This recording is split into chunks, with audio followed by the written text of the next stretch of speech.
ওম নমো ভগবতে বাসুদেবায় নমঃ। জয় শ্রীকৃষ্ণ। রাধে রাধে। নমস্কার বন্ধুরা। 25শে মার্চ মঙ্গলবার যে সকল ভক্তরা পাপমোচনী একাদশীর ব্রতটি পালন করেছেন তারা অবশ্যই ভক্তিভরে শ্রবণ করুন। এই পাপমোচনী একাদশী পালন করলে তার পরদিন অর্থাৎ দ্বাদশীর দিন অবশ্যই যদি পারণ কার্যটি আপনারা সঠিক নিয়মে এই পাপমোচনী একাদশীর পরদিন করতে পারেন তাহলে এই পাপমোচনী একাদশীর ব্রতটি আপনার সম্পূর্ণভাবে পালন করা হবে।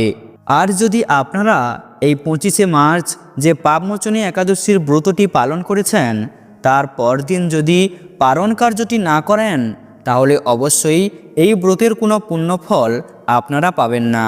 এই পাপমোচনী একাদশীর উপবাস পালনের মাধ্যমে জীবন থেকে হাজার হাজার পাপ দূর হয়। পাপমোচনী একাদশীর ব্রত পালন করলে জীবনের সমস্ত পাপ ধ্বংস হয়ে যায় এবং সেই ব্যক্তি বৈকুণ্ঠে গমন করে।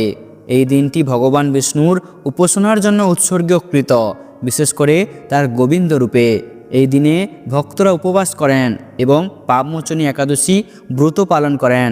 বিশ্বাস করেন যে এটি তাদের জীবনে প্রচেষ্টা এবং সাফল্য আনে এবং সেই ব্যক্তি মোক্ষ লাভ করে এবং পরলোকে ভগবান বিষ্ণুর ঐশ্বরিক ধাম বৈকুণ্ঠে প্রবেশ করে। তাই যারা এই উপবাস করেছিলেন তারা অবশ্যই পরের দিন কিভাবে পালন করবেন তা অবশ্যই একনিষ্ঠ মনে শ্রবণ করুন। 26শে মার্চ বুধবার পারণের দিন রয়েছে। এই পারণের সময়টি কখন রয়েছে, কটা থেকে কটার মধ্যে রয়েছে তা জানতে অবশ্যই ভিডিওটি শুরু থেকে শেষ পর্যন্ত মনোযোগ সহকারে দেখতে থাকুন। তাই বন্ধুরা এই সব কিছুই আপনাদের সাথে আজকের এই ভিডিওতে বিস্তারিতভাবে আলোচনা করা হবে। তাই অবশ্যই আমার প্রিয় সকল কৃষ্ণ ভক্তগণ ভিডিওটি ভক্তি ভালোবাসা শ্রদ্ধার সহিত অবশ্যই শ্রবণ করবেন। আর এই চ্যানেলে নতুন হয়ে থাকলে দয়া করে চ্যানেলটি সাবস্ক্রাইব করবেন, কারণ পরবর্তী সময়ে এই ধরনের নতুন নতুন ভিডিও বা তথ্য পাওয়ার জন্য।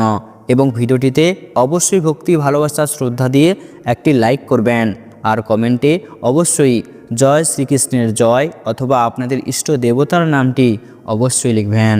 চৈত্র মাসের কৃষ্ণপক্ষের একাদশী হলো এই পাপমোচনী একাদশী। আমাদের হিন্দু ধর্মে সমস্ত একাদশীর আলাদা আলাদা তাৎপর্য রয়েছে, তেমনি এই পাপমোচনী একাদশীর একটা আলাদাই মাহাত্ম্য রয়েছে। জীবন থেকে সমস্ত পাপ মুক্তি করার জন্য এবং প্রতিটি কাজে সাফল্য আনার জন্য এই পাপমোচনী একাদশীর ব্রতোপবাস পালন করা হয়। এই ব্রত পালন করলে অতীতে করে থাকা সমস্ত পাপ থেকে মুক্তি পাওয়া যায়।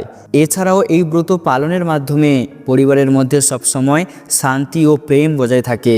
তাই অবশ্যই আপনারা 25শে মার্চ মঙ্গলবার এই একাদশীর ব্রতটি পালন করে থাকলে তাহলে অবশ্যই 26শে মার্চ বুধবার আপনাদের এর সঠিক পালন কার্যটিও করতে হবে। যদি আপনারা এই পালন করতে ভুলে যান বা যদি এই পালন কার্যটি ভুল সময়ে করে থাকেন তাহলে এই ব্রতের কোনো পূর্ণ ফল পাবেন না। তাই অবশ্যই আপনাদের জানাবো যে সঠিক উপায়ে কিভাবে এই পালন কার্যটি আপনারা করবেন, তা অবশ্যই এই ভিডিওটির মাধ্যমে শ্রবণ করবেন। বন্ধুরা, আমাদের সনাতন ধর্মে যত প্রকার ব্রত রয়েছে তার মধ্যে সবথেকে শ্রেষ্ঠ ব্রত হচ্ছে একাদশী ব্রত। এটি ভগবান শ্রীবিষ্ণুর অত্যন্ত প্রিয় দিন। যেমন ধরুন সোমবার মহাদেবের দিন, বৃহস্পতিবার মা লক্ষ্মী দেবীর দিন, ঠিক তেমনি একাদশীর দিনটি হলো ভগবান শ্রীবিষ্ণুর অত্যন্ত প্রিয় একটি দিন। তাই যদি কোনো ভক্ত একাদশীর দিনে ভক্তি সহকারে ব্রত উপবাস করে ভগবান শ্রীবিষ্ণুর পুজো করতে পারে তাহলে সেই ব্যক্তির জীবন থেকে সকল প্রকার পাপ দূরীভূত হয় এবং ভগবান শ্রীবিষ্ণুর কৃপা লাভ হয়। আর যে ব্যক্তির ওপর ভগবানের কৃপা থাকে সেই ব্যক্তির জীবন থেকে সকল প্রকার অশুভ বাধা কেটে যায় এবং জীবনে অখণ্ড সৌভাগ্য প্রাপ্তি হয়। তাই এই পাপমোচনী একাদশীর ব্রতকে সর্বশ্রেষ্ঠ ব্রত বলা হয়েছে। যে ব্রতটি পালনের ফলে ভগবান বিষ্ণু খুবই প্রসন্ন হন এবং তার আশীর্বাদে ব্যক্তির জীবন থেকে সকল প্রকার পাপ দুঃখ দরিদ্রতা কষ্ট নিমেষেই দূর হয়। তাই হিন্দু শাস্ত্র অনুসারে একাদশীকে পুণ্যতিথি হিসাবে মনে করে এই একাদশী ব্রত পালন করা হয়। এই দিন জীবনে পুণ্য লাভের আশায় যে কেউ একাদশী ব্রত পালন করতে পারেন। এই একাদশীর দিনটি ভগবান শ্রীকৃষ্ণের অত্যন্ত প্রিয় একটি দিন। এই দিনটি ভগবান বিষ্ণুর উপাসনার জন্য নিবেদিত হয়। এই দিনে প্রার্থনা এবং মন্ত্র উচ্চারণ করা হয় এবং সর্বব্যাপী সমৃদ্ধির জন্য তার আশীর্বাদ প্রার্থনা করার জন্য ভগবান বিষ্ণুর প্রশংসায় পুজো করা হয়। বন্ধুরা অবশ্যই মনে রাখবেন, চন্দ্রপাক্ষিপের 10ম দিন পালন শুরু হয়। ভক্তরা সূর্যাস্তের আগে সাধারণত খাবার খেয়ে 25শে মার্চ মঙ্গলবার এই ব্রতটি পালন করেছেন। তাই অবশ্যই 26শে মার্চ বুধবার এই পাপমোচনী একাদশীর ব্রতের পালন করতে হবে। এই পাপমোচনী উপবাসের দিন অবশ্যই সকল ভক্তকে মনে রাখতে হবে, কিছুতেই কোনো ধরনের পঞ্চরবি শস্য জাতীয় খাবার খাওয়া যাবে না, শাকসবজি পরিহার করতে হবে। আবার কেউ কেউ নির্জল উপবাস পালন করেছিলেন এই পাপমোচনী একাদশীর দিন, তারা অবশ্যই জল ছাড়া শুধুমাত্র এই একাদশী পালন করাকে নির্জল একাদশী বলা হয়। আর অন্যরা আংশিক উপবাস পালন করে, শুধুমাত্র ফল, দুধ ও জল গ্রহণ করে। তাই অবশ্যই যে সকল ভক্তরা এইভাবে এই পাপমোচনী একাদশীর দিনটি অতিবাহিত করেছেন তাদের ব্রতটি অবশ্যই সুসম্পূর্ণ হবে। অর্থাৎ 25শে মার্চ মঙ্গলবার অবশ্যই আপনারা ভগবান বিষ্ণুর পূজা অর্চনা সুসম্পূর্ণভাবে করেছেন এবং পুজোর সময় ভগবান বিষ্ণুকে অবশ্যই তুলসী পাতা নিবেদন করেছেন। আর যদি না নিবেদন করে থাকেন তাহলে অবশ্যই আপনারা এই ব্রতের পালনের দিন পুজোর সময় অবশ্যই ভগবান বিষ্ণুর ভোগে তুলসী পাতা নিবেদন করবেন, না হলে এই পুজোর কোনো পুণ্য ফল আপনি পাবেন না, আপনার জীবনে কোনো পরিবর্তন আসবে না। আপনি যেই দুর্দশার মধ্য দিয়ে যাচ্ছেন সেই দুর্দশার মধ্য দিয়েই যাবেন। তাই অবশ্যই ভগবান বিষ্ণুর ভোগে তুলসী পাতা অবশ্যই নিবেদন করবেন, কারণ তুলসী পাতা ভগবান বিষ্ণুর খুবই প্রিয়। এবং অবশ্যই যদি এই পাপমোচনী একাদশীর দিন ভগবান বিষ্ণুর সহস্র নাম পাঠ বা জপ না করে থাকেন তাহলে অবশ্যই ভগবান বিষ্ণুর সহস্র নাম পাঠ করবেন পালনের দিন। যদি এটি না করেন তাহলে আপনি এই ব্রতের কোনো পুণ্য ফল পাবেন না। তাই অবশ্যই পালনের দিন ভগবান বিষ্ণুর সহস্র নাম অবশ্যই জপ করবেন। বন্ধুরা এবার শ্রবণ করে নিন যে এই 26শে মার্চ বুধবার এই পাপমোচনী একাদশীর পালন কার্যটি কখন করবেন। পাপমোচনী একাদশীর পালনের সময় 26শে মার্চ বুধবার সকাল 5টা 55 মিনিট থেকে সকাল 10টা 1 মিনিট পর্যন্ত। এই সময়ের মধ্যে আপনাদের এই পাপমোচনী একাদশীর পালন কার্যটি সম্পূর্ণ করতে হবে। এই সময়ের মধ্যে আপনারা যদি এই পাপমোচনী একাদশীর পালন কার্যটি সুসম্পূর্ণ করতে পারেন তাহলে আপনারা এই ব্রতের পূর্ণ ফল অর্জন করবেন।